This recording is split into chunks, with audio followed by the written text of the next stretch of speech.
Andrew Tate, welcome back to Piers Morgan Uncensored.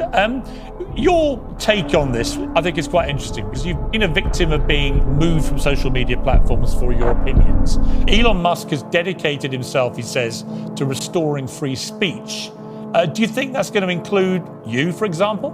I don't think it matters if it includes me or not. I think what's important is that free speech is the #1 weapon against absolute tyranny.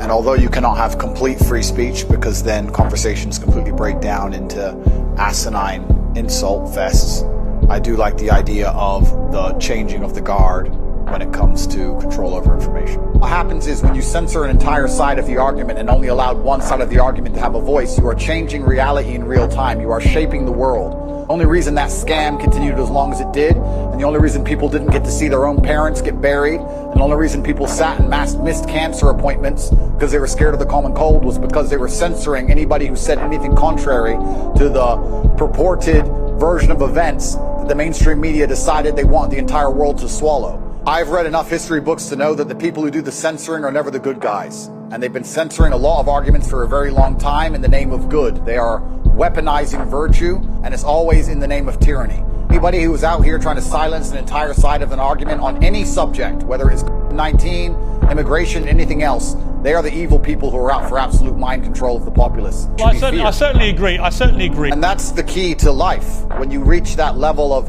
adolescence in your mindset where you can't handle any point of view that is contrary to your own, then you're truly a broken person. And that's what the internet is purporting. It's very interesting you said about Twitter being tribal.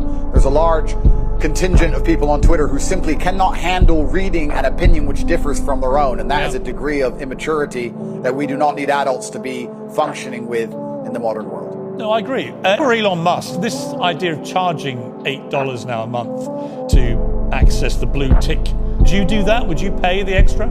I think that social media companies for a very long time have lived in an absolute fantasy where they've printed money from thin air by charging people for pixels, and they grew into these large conglomerates with too many staff sitting around doing nothing, having coffee breaks.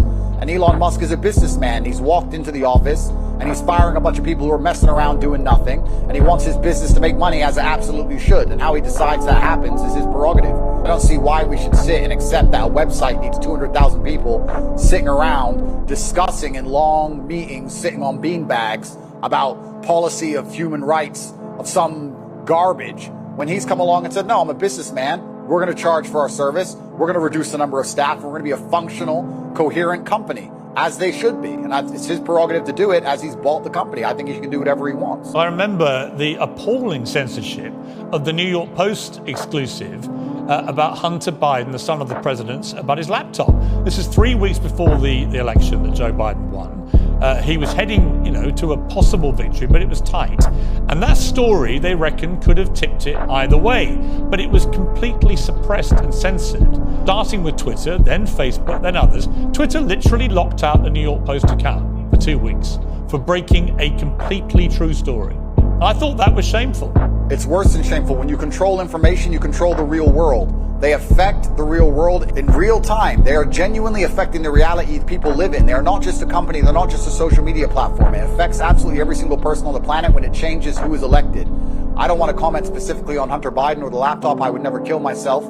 But I don't think it's fair that they would hide certain key information that close to an election. And the fact that they've done that was done specifically to affect the world that we all live in. And we all have to suffer the consequences of those things. So to sit and say that these companies can just do whatever they want, they're private, etc. No, free speech is beyond important for democracy. It's important for the reality that we exist under. Andrew Tate, thank you for joining me. I appreciate it.